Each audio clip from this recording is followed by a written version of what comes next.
El vicealmirante Francisco Calixto Gianpietri está ya a esta hora dispuesto para recibir nuestra señal y ayudarnos a entender temas bien importantes de esta jornada. Vicealmirante, bienvenido, como siempre, gracias por su tiempo. No, por favor, es un gusto estar con usted nuevamente. Nos encanta este enlace para hablar de cosas bien importantes. Tengo que comenzar con Perú porque hay reportes que estarían confirmando que habrían atentado contra un precandidato presidencial de Perú. Se trata de Rafael Belaunde Llosa. Sujetos dispararon contra su auto. ¿Qué se sabe hasta este momento? ¿Ha sobrevivido? ¿Le fue bien? ¿No pasó nada? ¿Qué ha pasado? Bueno, esa noticia ha llegado, se ha confirmado que ha habido efectivamente 3 impactos de bala en la parte frontal, en el windshield, en el parabrisas del carro, y afortunadamente al señor Belaúnde no le ha sucedido nada, y ahora esto es un tema que está en investigación por la Policía Nacional. Si se trata de un atentado que tiene que ver con relación a la precandidatura presidencial o si es un tema que tiene otro origen, ¿no? Eso es algo que yo no me aventuraría a afirmar en este momento porque tenemos que esperar las investigaciones de la Policía Nacional. Él pertenece a Libertad Popular, ¿verdad? ¿Qué puede Es decirnos correcto. usted sobre este partido, sobre esta fuerza política? ¿Qué los caracteriza? ¿Cuál es su tendencia? Bueno, eso es un partido, uno de los partidos que va a participar en el Perú en las próximas elecciones, en el 2026. Vamos a entrar en elecciones en nuestro país y tenemos en este momento 39 partidos políticos. O sea que es un récord que, dicho sea de paso, puede de una u otra manera proyectar nuestro grado de dispersión en la ideología que existe en el Perú. Y después de haber tenido los gobiernos que hemos tenido, muchas personas creen que tienen suficiente expertise para volverse presidente del Perú. Bueno, claro, después de haber tenido un presidente que no sabe todavía si el pollo está vivo o está muerto, hubo otra presidenta que se dedicaba a hacerse un lifting y comprarse relojes Rolex. Entonces, ahí ve usted el resultado. Pero en fin, lo que se tiene que rescatar de aquí es de que el señor Belaúnde está bien. Esperemos a ver si tiene una connotación política lo que ha sucedido el día de hoy. Y a partir de ahí comencemos a navegar este próximo proceso electoral, que dicho sea de paso ya inició. Eso que usted llama dispersión, yo lo llamo desespero. Vicealmirante, es Bueno, tremendo. bueno, yo lo que le podría decir es que lamentablemente, y lo tengo que decir porque usted lo está puntualizando, refleja la poca solidez del sistema democrático de nuestros países, ¿no? Porque lo único que se ha hecho al abrir de esa forma el abanico electoral es debilitar los propios actores. Entonces estamos en un próximo proceso electoral frente a 39 diferentes opciones que genera que haya más de 10.000 candidatos entre senadores, diputados, Parlamento andino, etcétera, y planchas presidenciales, tentando llegar al poder en el Perú. Y entonces, eso lo único que va a hacer es que una dispersión tal de que cualquier persona que gane la candidatura en el Perú va a entrar con una minoría, la mayor minoría en el Congreso, porque el Congreso se sostiene derivado de una u otra forma de las elecciones presidenciales, y va a ser muy difícil de gobernar el Perú, porque con esta cantidad de partidos es como una guerra entre los pitufos, ¿no? Y al final no vamos a tener un, un sistema sólido, que esperemos que de una u otra manera decante en estas elecciones para las siguientes, ¿no? Yo coincido con la expresidenta en un solo punto. A mí también me gustan los Rolex. Lo que, lo que pasa es que en el tema de ella el manejo fue bastante inadecuado. Hábleme algo de el lugar donde ocurrió el atentado. Se está reportando que sería en Cerro Azul, en Cañete. ¿Qué caracteriza esta zona en el Perú? Bueno, Cerro Azul es una zona que está en la parte sur de Lima, hay balnearios, es un balneario, entonces hay muchas casas ahí y ahora también se están construyendo casas de playa de personas de alto nivel adquisitivo y también hay un problema ahí de lo que nosotros denominamos en el Perú de tráfico de terrenos, ¿no? Como han sido terrenos eriazos, han sido ocupados por personas que después de una u otra manera, con esta posesión, han certificado la posesión y a partir de ahí han generado los títulos de propiedad. También hay un problema ahí de titularidad de terrenos que generan algunos enfrentamientos en personas. Entonces, no vaya a ser que lo que ha sucedido en este momento derive de esto. Por eso es que yo no me atrevería a decir definitivamente si es o no es un atentado que tiene que ver con las próximas elecciones, ¿no? Podría ser otro el móvil que ha generado esto, ¿no? Vicealmirante, este precandidato tiene como el segundo apellido Llosa. ¿Tiene algo que ver con el célebre escritor o el apellido Llosa es común en Perú? Bueno, no es un apellido muy común, pero también tiene un apellido, su primer apellido es Belaúnde y es el nieto de un expresidente del Perú. Entonces, definitivamente el señor tiene apellidos de abolengo, pero no sé si tiene alguna relación con el almirante Llosa, ¿no? O con Vargas Llosa.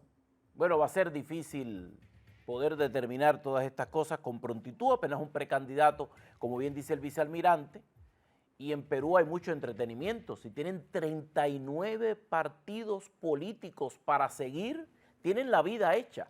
Están entretenidísimos, porque esto es Bueno, enloquecedor. Aquí tenemos dos y no sabemos qué vamos a hacer con nuestras vidas. Ustedes tienen 39. Bueno, eso es un problema que nos pone aquí el Perú en una disyuntiva entre la oferta y la demanda, ¿no? La oferta electoral, por un lado, porque tenemos 38 opciones de menú, y por el otro lado, la demanda electoral, porque nosotros no vamos a tener la posibilidad de ver el contenido de cada uno de estos menús. Y al final, esperemos que no terminemos en lo mismo y votando contra un sistema en vez de votar a favor de una opción. Entonces, esto hace muy complejo el próximo escenario electoral en nuestro país, teniendo en consideración que en el Perú existen dos vueltas. La primera vuelta, y si ninguno de los candidatos llega al 50% más uno de los votos, tenemos que entrar con las dos mayores, las dos mayorías a una segunda vuelta para determinar quién va a ser el presidente del Perú. Pero es en la primera vuelta en la que se vota para la construcción, ¿no?, del Congreso, ¿no? Quiénes van a estar en el Congreso depende de la primera vuelta electoral. Perdón. Y esta dispersión, ¿no?, de opciones hace que al final vayan a haber muchas pequeñas bancadas en el Congreso que va a ser muy difícil que se pongan de acuerdo para poder gobernar el Perú.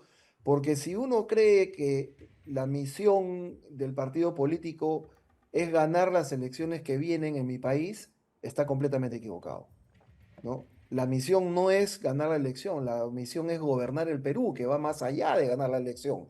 Y con un fraccionamiento de esta naturaleza va a ser muy complicado el próximo gobierno del Perú. Con 39 partidos políticos no sabemos cuáles pasen en la valla electoral para poder ser parte del Congreso y el Congreso esté dividido en dos cámaras, senadores y diputados. O sea, que va a ser muy complejo el próximo proceso electoral y el futuro del Perú. Hablemos de la paz en Ucrania. Quiero escuchar su parecer acerca de lo que está ocurriendo. El enviado estadounidense Steve Witkoff se ha reunido con Putin en Moscú para evaluar la propuesta. En el último mes, según mi impresión, Putin ha avanzado mucho más en cuanto a terrenos y a señorío militar que lo que había conseguido prácticamente en los últimos 2 años. La ofensiva es más cruel cada vez. Este es un plan de paz empujado por el presidente Trump, quien ha dicho que no se va a molestar a reunirse con Putin nuevamente hasta que los objetivos no estén muy cerca de conseguirse. ¿Cómo ve usted el escenario ahora mismo de la guerra en Ucrania. Putin fue muy certero diciendo a la Europa, está bueno ya de ese nivel de presión que dicen, porque Europa dice una cosa y termina siendo otra, ustedes no van a tener marcha atrás si estalla aquí una guerra, porque va a ser contra toda Europa y no van a tener ni siquiera cómo replegarse. O sea, él conserva el tono de amenaza con Europa y de presión, a pesar de que se cree que la paz estaría cerca. ¿Cómo lo ve usted desde su experiencia, vicealmirante? Bueno, yo creo que definitivamente lo que tiende a tratar de encontrar acá es una propuesta que termine con un arreglo de una u otra forma geopolítico, ¿no? Pero acá tenemos que entender de que existe o se considera de una u otra forma una potencia agresora un país que ha sido agredido, ¿no? Y esta potencia agresora de una u otra forma quiere obtener reconocimiento territorial a cambio de promesas de paz, ¿no? Yo creo que lo que esto nos puede llevar es, podríamos hacer hasta tres escenarios claramente definidos, ¿no? Primero, un acuerdo rápido con concesiones territoriales, que yo creo que es lo más probable que se pueda dar si es que este plan que se está esbozando se lleva a cabo, ¿no? Que implicaría pues que Ucrania acepte retirar las fuerzas que actualmente tiene en Donetsk y en Lugansk, y de esa manera Rusia mantenga un control de facto sobre estos territorios ocupados, ¿no? Pero Ucrania de esa forma, de una u otra manera, evitaría un mayor desgaste militar, que ya es, a estas alturas del partido ya es catastrófico, pero tiene un riesgo interno que podría enfrentar protestas posteriores con estas necesidades insatisfechas de reivindicación territorial, ¿no? Pero por otro lado podríamos hacer otro escenario que podría ser un estancamiento diplomático, que esto al final no termine llevándonos a ningún lado y que Ucrania rechace cualquier concesión territorial y que esto se vuelva a trabar y Rusia no acepte retirarse sin las concesiones. Entonces, para Ucrania se mantiene una postura, entre comillas, soberana, pero para Rusia tendría que mantenerse la presión militar. Esto nos daría un escenario muy limitado y que al final terminaríamos como el perro que da la vuelta y nunca se termina de morder la cola, ¿no? Y el tercer escenario, que sería lo ideal, pero yo creo que es el más difícil, es que se llegue a un acuerdo gradual sin concesiones territoriales, ¿no? Que Rusia acepte retirar las tropas y Ucrania acepte de una u otra forma una renuncia temporal a ingresar a la OTAN y de esa manera bajen la presión y mantenga en Ucrania su integridad territorial, recupere su soberanía, podría ser en fases de repente, y Rusia de una u otra manera venda internamente un acuerdo como una victoria diplomática, ya no tanto como una victoria militar, porque tiene que venderla de alguna forma, ¿no? Es difícil porque Rusia tendría que aceptar retirarse sin obtener territorio y eso creo que no es lo que va a suceder porque al final también hay una componente ahí de mantener el control sobre el mar de Azov, que es la ruta que se utiliza para el transbordo o el transporte, perdón, de combustibles entre Rusia y Ucrania, ¿no es cierto? Entonces es un escenario bastante complejo y esperemos que la participación de Estados Unidos de una u otra manera termine de cristalizar alguno de estos tres escenarios, ¿no? Pero esta es una guerra real, es una guerra que está ocurriendo. Es O correcto. sea, estos escenarios son perfectamente atendibles. Ahora, hay otra guerra que estaría a punto de comenzar o no. Es una guerra contra el narcotráfico. Está ocurriendo en el escenario de Venezuela. Usted ha estado hablando de escenarios, yo quiero ofrecerle dos, a ver cuál de los dos me compra. En el conflicto de Venezuela, ¿cómo va a terminar esto? ¿Con la huida de Nicolás Maduro o con la invasión de los Estados Unidos? ¿Cuál ve usted como un escenario más probable, vicealmirante? A ver, yendo a lo que nosotros hacíamos antes cuando estábamos en la escuela o en la universidad, en el examen, Múltiple choice, podríamos poner A y B son correctas, ¿no? Yo creo que la permanencia de Maduro en Venezuela ya está llegando a una posición casi insostenible. La presión de los Estados Unidos está aumentando. El día de hoy ha habido una movilización, si mal no recuerdo, perdón, de 6 bombarderos hacia la zona del conflicto o hacia la zona del bloqueo, por no ponerle conflicto. Y esto de una u otra manera permite ver algo que es evidente, ¿no? Mi abuela decía, si tiene bigotes, dice miau, y tiene cola, es un gato, ¿no? Entonces, acá la presión ha comenzado por el lado del bloqueo marítimo, naval, dentro de este concepto que esbozaba el almirante Mahan del sea power, del poder del mar, y este poder del mar tiene un solo fin ulterior, que es la proyección de la fuerza naval sobre tierra. Y para que eso suceda, tienen que tener el control del mar, que ya lo tienen, y segundo, la superioridad aérea, que dicho sea de paso, Estados Unidos la tiene hace mucho tiempo, y con eh, portaaviones que han enviado hacia la zona del Mar del Caribe, ya esta superioridad aérea se ha convertido en una supremacía aérea. Eso quiere decir que en este momento el presidente Trump es el que define y decide qué cosa vuela o qué cosa no vuela sobre el territorio venezolano. Entonces, cuando ya se tiene la superioridad naval, la supremacía aérea, el próximo paso es proyectar el poder militar sobre tierra, porque mientras que uno no ponga la bota en el terreno no se conquista. Entonces, boots on the ground es el siguiente step, creo yo.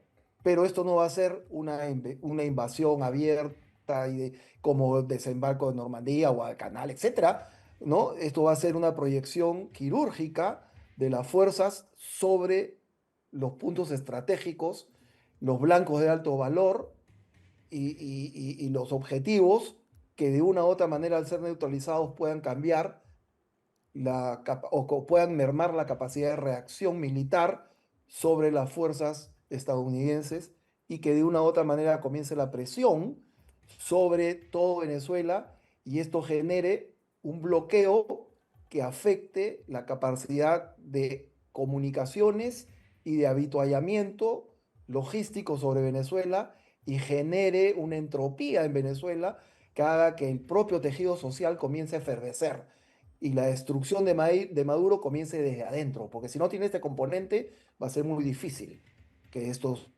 suceda, ¿no? O va a costar más vidas, por supuesto. Hay una presión muy fuerte interna que tiene el presidente de los Estados Unidos por este tema.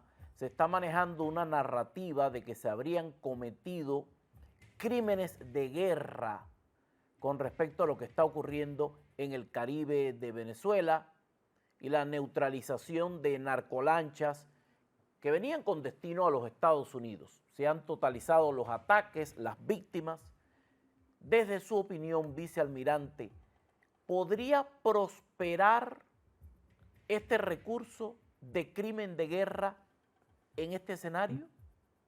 Bueno, esta es una narrativa que van a utilizar sobre todo el lado republicano, perdón, el lado democrático de Estados Unidos con esta tendencia de derechos humanos y esta cultura woke, ¿no? Pero, a ver, no podemos ser tan ciegos a menos que no queramos ver. Lo que hemos visto y la neutralización de las lanchas que ha sido objeto en el Mar del Caribe, no ha sido un misil que se ha disparado pues sobre el Yate Fiesta, ¿no es cierto?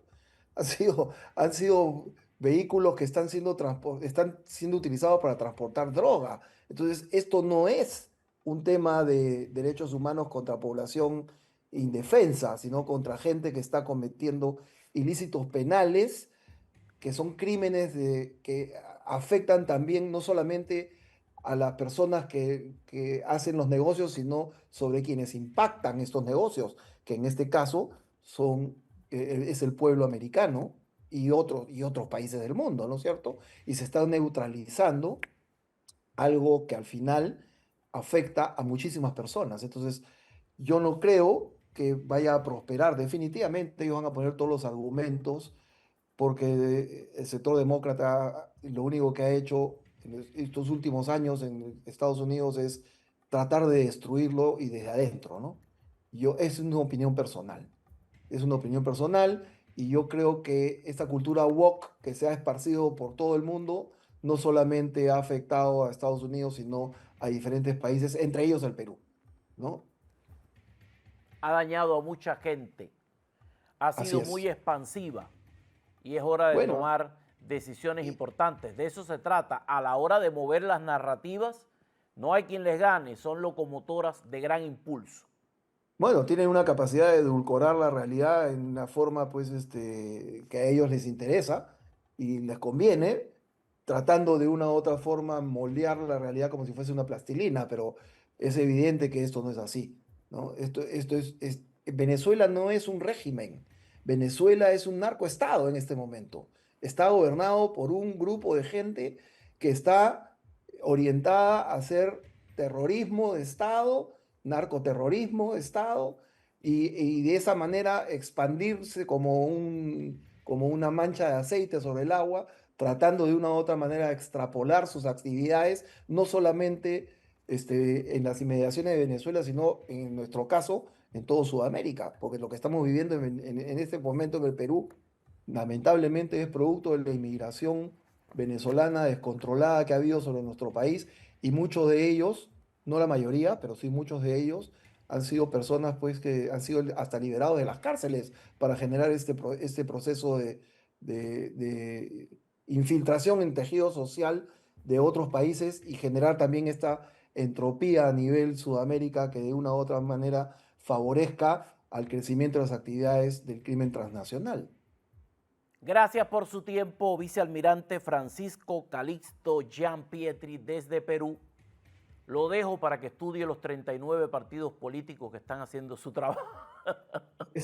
Me da un trabajo realmente casi imposible, pero bueno, en algo Le asigno, estamos le tratando. asigno esa tarea para poder Eh, seguir conversando. Le mando un espero estar, abrazo. espero estar prontamente por allá para poder visitarlo en sus estudios. Cuídese mucho. Perfecto, aquí le esperamos. Un abrazo. Gracias por su tiempo. Bendiciones.